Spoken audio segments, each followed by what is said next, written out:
Good morning, gardeners. Laura Koval here. So today I'm going to talk to you about something that's important for every gardener, and that's proper watering practices. As we know, water is going to help our plants survive and thrive, and if we don't properly water, it can actually lead to excess disease in our garden. It can also cause stress to the plant if you're underwatering. That means that your plant isn't going to be as healthy and probably won't produce as many of the fruits or vegetables that you want. So this morning we're going to check this cherry tomato plant of mine. He's pretty established, and we had rain a few days ago, so there's a few things that we want to do to check and see if he needs additional watering.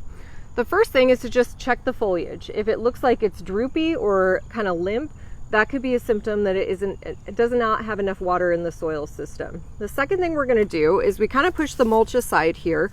We're going to check a few inches away from the plant. Since this is a very established plant, the root system should be moving out away from the stem. So try to avoid checking right by the stem, especially if it's not a brand new plant. What we're going to do is just dig down in the soil, get kind of a good scoop of it here, being careful not to disturb the root system. And then we're going to just check a couple places here, see how much moisture is still in the soil. Sometimes if it's very dry, you'll be able to see if there is soil discoloration or it's very light in color, and that's going to indicate that you definitely need to water. This guy still has some moisture there, but as you can see, the soil seems pretty dry. It's not really clumping together, so it's probably time to give him a drink from the hose.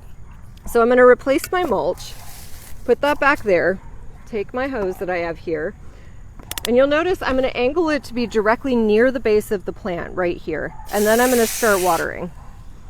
I'll water like this for about 10 seconds. You want to water away from the plant a little bit, especially if it's an established plant like this, because what you're trying to do is ensure that the root system comes out from the base. If you water really shallowly, just for a couple seconds like that and turn it off, it can sustain the plant, but what's going to happen is your root system is going to sit right at the top, right at the base, and it's not going to spread out as much. That means that when we have hot, windy days that come up, your plant's going to get limp really quickly because the root system isn't going to enough places or going deep enough to really get to the water. So it's always going to be better to water less often but deeper. So we'll water him for a few more seconds here.